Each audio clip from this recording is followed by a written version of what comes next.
Quiero invitarles a abrir sus Biblias en Filipenses. Filipenses capítulo 1. Filipenses capítulo 1. Vamos a leer desde la segunda parte del verso 18 hasta el versículo 26. Filipenses capítulo 18, B, hasta el 26. Dice así la palabra de nuestro Señor. Pero me alegraré aún más, pues sé que mediante la oración de ustedes y el apoyo del Espíritu de Jesucristo, esto resultará en mi liberación, conforme a mi anhelo y esperanza, que en nada seré avergonzado, sino que con toda confianza, tanto ahora como siempre, Cristo será exaltado en mi cuerpo, sea por la vida o por la muerte. Porque para mí el vivir es Cristo y el morir es ganancia. Pero si el vivir en la carne me sirve para una obra fructífera, ¿cuál escogeré? No lo sé. Me siento presionado por ambas partes. Tengo el deseo de partir y estar con Cristo, lo cual es muchísimo mejor. Pero quedarme en la carne es más necesario por causa de ustedes. Pues convencido de esto, sé que me quedaré, que aún permaneceré con todos ustedes para su desarrollo y gozo en la fe, para que en mí haya motivo de aumentar su orgullo en Cristo Jesús, a causa de mi presencia otra vez entre ustedes. La semana pasada nosotros expusimos los versos 12 al 18 de este capítulo 1 y vimos que el apóstol Pablo reflexionaba acerca de su situación. Él está sufriendo terriblemente, de hecho él está preso en Roma, encadenado a unos guardias pretorianos y como acabamos de leer, él no tiene seguridad de que este sufrimiento no va a terminar en su martirio. Él no sabe. Y esa es la posibilidad que el apóstol Pablo está anticipando aquí. Por lo tanto, les muestra a los filipenses cómo soportar el sufrimiento aferrándose a Cristo. Y además, como nos dice el verso 18, su perseverancia y fidelidad al Señor, ¿qué hizo? Animó a otros a predicar a Cristo. Por lo que el evangelio estaba siendo anunciado por todas partes, ya sea por contención o por amor, y esto hizo que Pablo se alegrara. Entonces, notemos una vez más, él está encadenado, él está preso, pero rebosa de alegría porque Cristo está siendo anunciado por todas partes. Su testimonio ha llegado, como ya nos dijo, a la guardia pretoriana, e incluso, como dice en el capítulo 4, verso 22, llegó también a la casa del César. Pablo está en la cárcel, Pablo está preso, pero se alegra en el sufrimiento. Y ahora en la segunda mitad del verso 18, dice que no solo se alegra por lo que le está sucediendo, sino que también él está sumamente confiado de que existe aún más gozo, más alegría por venir. Por eso él dice, pero me alegraré aún más. Tal como muchos de nosotros lo hemos descubierto por experiencia, cuando el sufrimiento llega, nos roba la alegría. Y el sufrimiento nos roba la alegría aquí y ahora. Pero no solamente el sufrimiento nos roba la alegría aquí y ahora. También el sufrimiento nos nubla, impide que veamos más allá, nubla nuestro horizonte y todo lo que podemos ver en el futuro, ¿qué es? Oscuridad, sombra y más sufrimiento. Entonces, ¿cómo Pablo pudo ser capaz de decir con tanta confianza, en medio de un sufrimiento tan profundo, no solamente que él se alegra, sino que también aún se va a alegrar más? ¿De dónde sacó Pablo esta valiosa seguridad en el gozo futuro? ¿De dónde sacó esta extraordinaria confianza? Y pensando ahora en nosotros, ¿de dónde nosotros podemos encontrar tanta confianza en el gozo futuro cuando las pruebas nos abruman, cuando las pruebas nublan nuestra esperanza. Yo quiero que esta mañana notemos 3 cosas que nos ayudarán a responder este tipo de preguntas. Vemos en este pasaje los fundamentos de la confianza de Pablo en el gozo futuro. Y es por eso que como tema para esta mañana tengo el siguiente: confianza en el gozo futuro. Confianza en el gozo futuro. Y el primer elemento, el primer fundamento de la confianza de Pablo está en la seguridad de su liberación, en la confianza en la salvación. Dice Pablo en el verso 19, pues sé que esto resultará en mi liberación. Pues sé indica que Pablo está expresando confianza, que Pablo está expresando seguridad.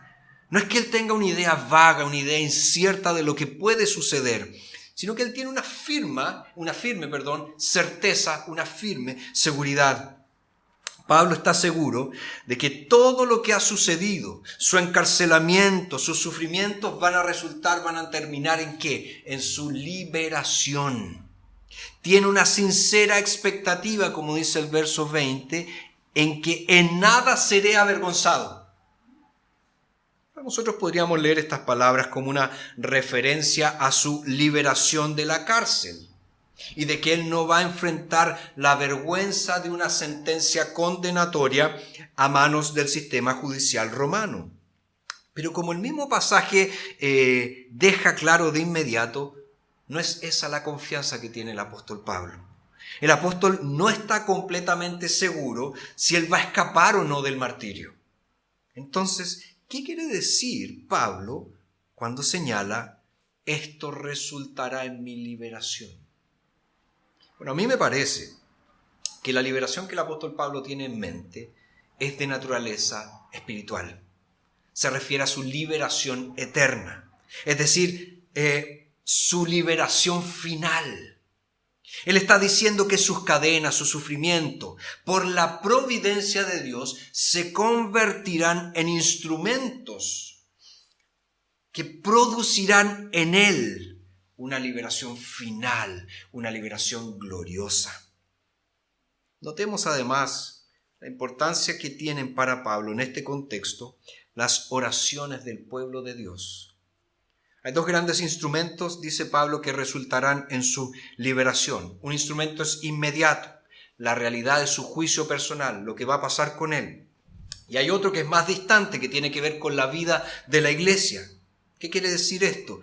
Cuando el pueblo de Dios ora por Pablo para que el Espíritu de Jesucristo le suministre todo lo que necesita en este tiempo oscuro, las oraciones de la iglesia que hacen lo capacitan para perseverar a través de estas pruebas.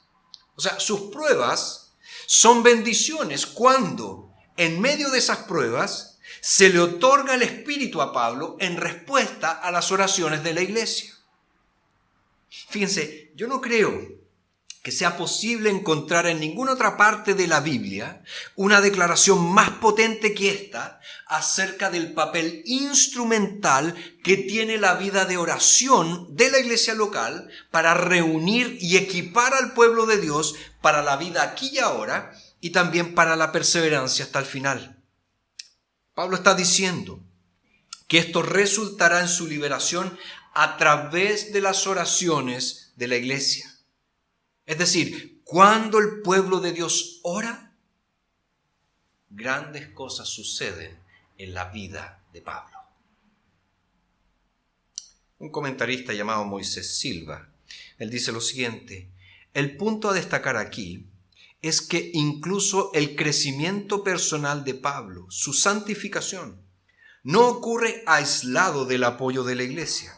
De hecho, es un pensamiento instructivo que nuestra relación espiritual con Dios no es una preocupación puramente individual. Dependemos del poder del Espíritu en respuesta a las oraciones de intercesión del pueblo de Dios. No estamos solos. Nos necesitamos unos a otros. Necesitamos que ustedes estén orando por ustedes, que todos nosotros estemos orando. ¿Anhelas más del poder y de la capacitación del Espíritu de Jesucristo en tu vida cristiana y en la vida de tu iglesia? Pablo dice entonces que empieces a orar. Si anhelas eso, empieza a orar. ¿Anhelas ayuda y recursos para perseverar en medio de las pruebas? Pablo dice, empiecen a orar los unos por los otros. Allí van a obtener la ayuda que necesitan. Allí van a obtener los recursos que necesitan. Y Pablo dice que los filipenses han estado haciendo eso por él. La iglesia se ha reunido para orar y mientras oran, el Espíritu es concedido y las pruebas de Pablo resultarán en su liberación. Posiblemente Pablo diría que nuestra participación en las reuniones de oración de la iglesia es un buen termómetro para medir el amor mutuo de los miembros de una iglesia local. La participación en la reunión de oración, cuando nosotros oramos unos por los otros, permite medir la temperatura espiritual de la iglesia en su conjunto. Cuando tú participas de una reunión de oración, ¿qué es lo que haces? ¿Le suplicas a Dios por el derramamiento de su Espíritu para la perseverancia final y el crecimiento de la iglesia? Pero fíjense, hay algo más que Pablo menciona aquí. Él habla también de la exaltación de Cristo. Y de esto desprendemos que la confianza que él tiene no se centra en sí mismo, en lo que le va a suceder, sino en lo que sucederá con el nombre y el honor de Jesús. Por eso dice en el verso 20, conforme a mi anhelo y esperanza, que en nada seré avergonzado, sino que con toda confianza, tanto ahora como siempre, ojo, Cristo será exaltado, sea por la vida o por la muerte. Cristo será exaltado siempre. Pablo dice, sea que viva, sea que muera, sé que Jesús será exaltado. Y eso llena mi corazón de gratitud. ¿Por qué? Porque Jesús, dice Pablo, es todo para mí.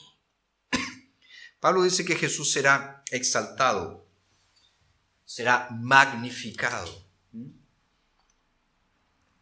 ¿Qué quiere decir eso? Fíjense que nosotros utilizamos dos instrumentos diferentes para magnificar las cosas. Uno se llama microscopio. ¿Qué hace el microscopio? Que aquellas cosas que son muy pequeñas se vean grandes y nosotros podamos observarlas. No es eso lo que está diciendo aquí el apóstol Pablo. Él dice que toda su vida, su mayor ambición no es ser un microscopio, sino que su mayor ambición es ser un telescopio. ¿Qué hace un telescopio? Nos permite ver cosas que son muy grandes, pero que desde nuestra perspectiva se ven pequeñas. El telescopio permite que las veamos en su real dimensión, en su real magnitud.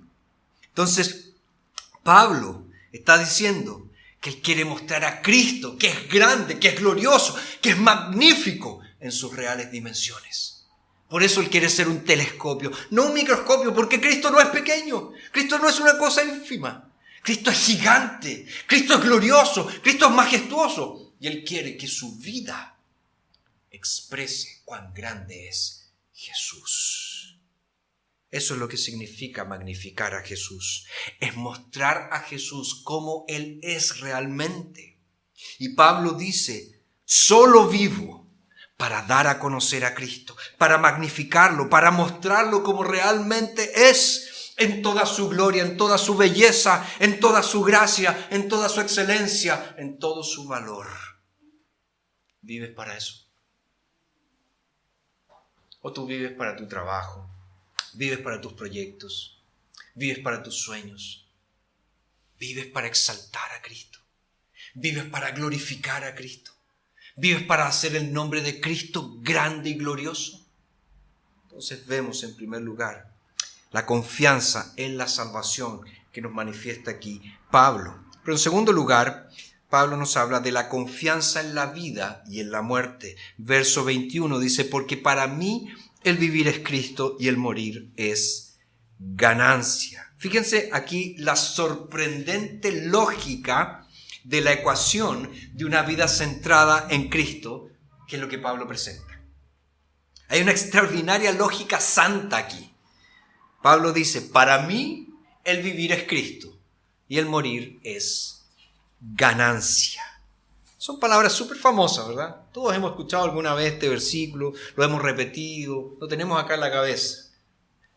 Fácilmente estas palabras podrían haber servido de epitafio para la lápida del apóstol Pablo, de la tumba del apóstol Pablo. Y resumen quizás mejor que cualquier otro pasaje de las Escrituras por qué latía el corazón de Pablo. ¿Cuál es la razón del latido de su corazón? Pablo dice, Jesús es todo para mí. Todo para mí, ya sea que yo viva, ya sea que yo muera, Cristo es a quien yo quiero y todo lo que necesito está en Él. Porque para mí el vivir es Cristo. En realidad, en el griego, que es el idioma original en que se escribió el Nuevo Testamento, el verbo ser no está presente. Es como si el apóstol Pablo estuviera luchando por expresar en oraciones completas todo lo que Jesús significa para él. Entonces, en dos simples cláusulas, Pablo dice literalmente, para mí la vida, Cristo, y la muerte, ganancia. No dice para mí la vida es Cristo, dice para mí la vida, Cristo, para mí la muerte, ganancia. En el fondo, ¿qué está diciendo? Para mí la vida es igual a Cristo y la muerte es igual a una ganancia. Jesús me satisface por completo. Eso es lo que dice el apóstol Pablo. El famoso predicador galés, David Martin Lloyd Jones, comentando este texto, él señala lo siguiente. Sin duda, en estas palabras se nos plantea cara a cara una de las preguntas más importantes a las que debemos enfrentarnos. ¿Qué es la vida? ¿Qué es vivir? ¿Qué significa para nosotros? ¿En qué consiste?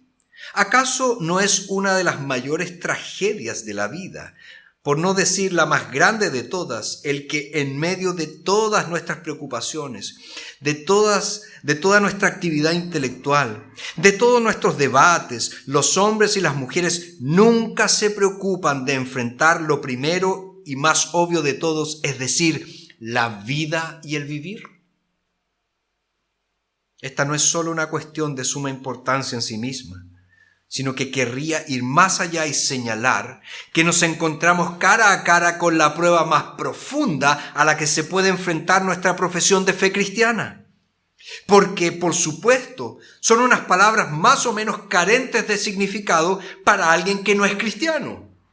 Habla específicamente a aquellos que se declaran ser cristianos. El Catecismo Menor de Westminster, en respuesta a la pregunta 37, resume este punto de vista del apóstol Pablo. Dice la pregunta 37, ¿cuáles beneficios de Cristo reciben los creyentes al morir? La respuesta es, al morir, las almas de los creyentes son hechas perfectas en santidad y pasan inmediatamente a la gloria, y sus cuerpos, estando todavía unidos a Cristo, reposan en sus tumbas hasta la resurrección.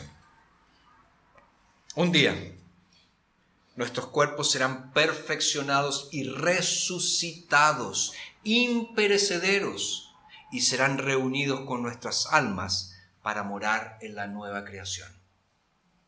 Hasta el amanecer del primer día de la nueva creación, dice Pablo, la muerte es ganancia. Porque las almas de los creyentes, como dice el Catecismo Menor, son hechas perfectas en santidad y pasan inmediatamente a la gloria. Es decir, están cara a cara con el Salvador.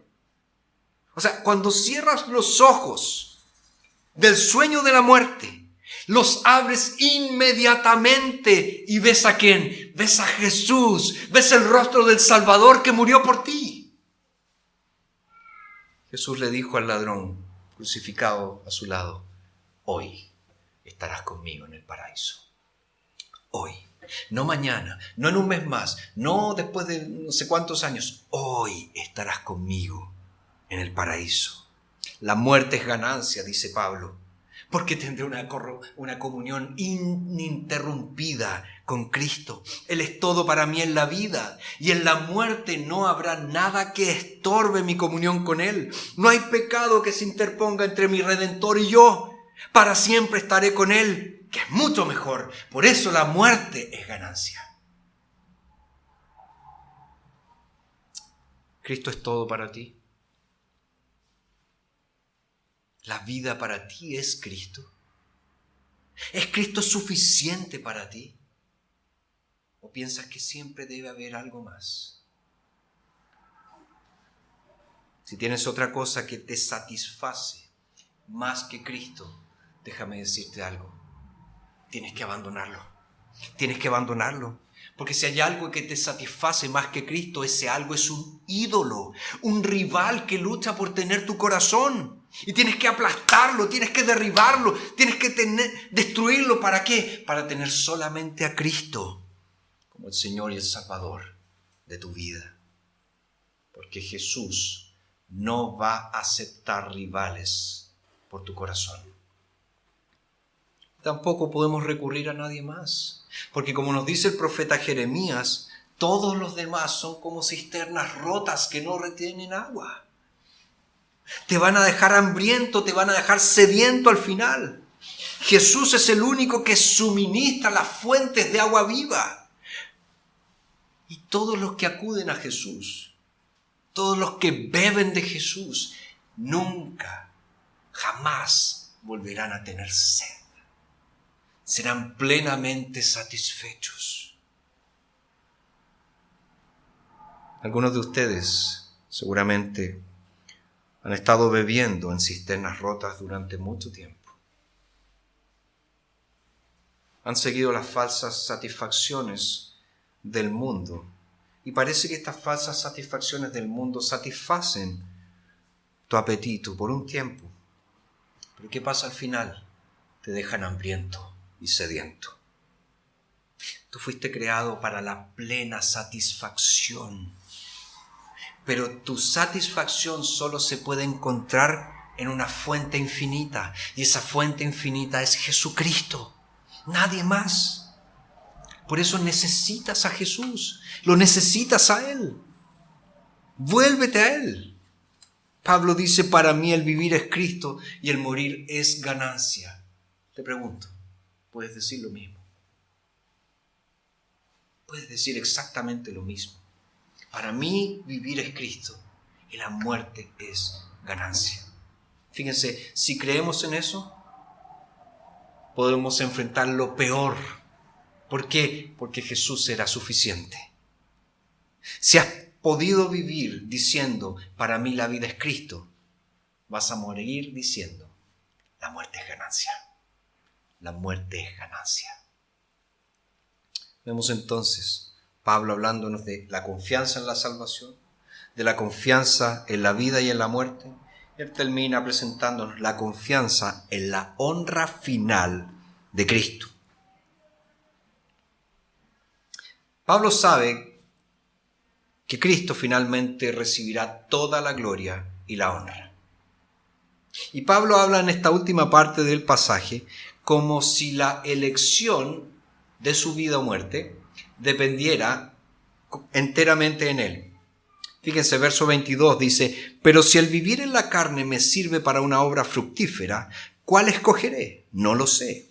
Me siento presionado por ambas partes. Tengo el deseo de partir y estar con Cristo, lo cual es muchísimo mejor. Y después dice, pero quedarme en la carne es más necesario por causa de ustedes. Es como si él estuviera diciendo que tiene la posibilidad de elegir por su propia cuenta. Pero lo está haciendo ¿para qué? Para mostrarnos dónde estaba su corazón. Él no sabe si va a sufrir el martirio o sí, lo va a sufrir. Si él va a ser liberado o no. Pero él dice, si dependiera de mí, esto es lo que elegiría. Aunque estar con Cristo es muchísimo mejor. Yo quiero el bienestar de ustedes, filipenses. Amo lo que mi Salvador ama. Y Él ama a su iglesia. Y yo también amo a su iglesia. Por eso los amo a ustedes, filipenses, y anhelo que prueben más y más del Jesús que satisface todos los anhelos del corazón. Notemos bien lo que Pablo dice. Verso 22, pero si el vivir en la carne me sirve para una obra fructífera. Verso 25, pues convencido de esto, sé que me quedaré, sé que aún permaneceré con todos ustedes para su desarrollo y gozo en la fe. Verso 26, para que en mí haya motivo de aumentar su orgullo en Cristo Jesús a causa de mi presencia otra vez en ustedes. ¿Qué está diciendo Pablo? Él quiere ser un medio, un instrumento para capturar, para cautivar los corazones de los filipenses. ¿Con qué? Con el gozo en el Salvador. Para que ellos tengan alegría, gozo en el Salvador, gozo en Jesús. Por tanto, Él está comprometido ¿a qué? A perseverar. Si le diera la opción, Pablo dice, yo seguiría sufriendo. ¿Para qué? Para hacer una diferencia en el pueblo de Dios.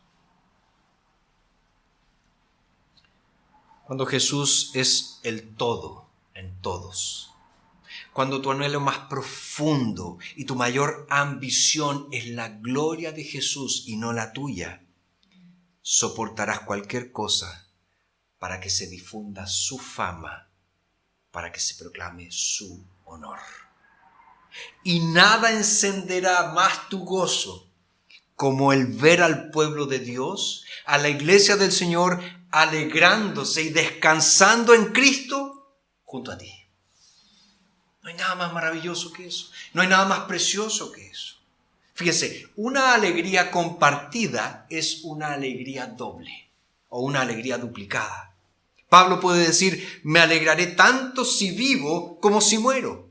Y si tengo la posibilidad de vivir, seguiré derramándome sin importar las pruebas que vengan para que mi gozo se duplique al estar acompañado por el gozo de ustedes mientras juntos nos gloriamos en Cristo. Queridos, que el Señor nos dé corazones que hagan eco de este ejemplo,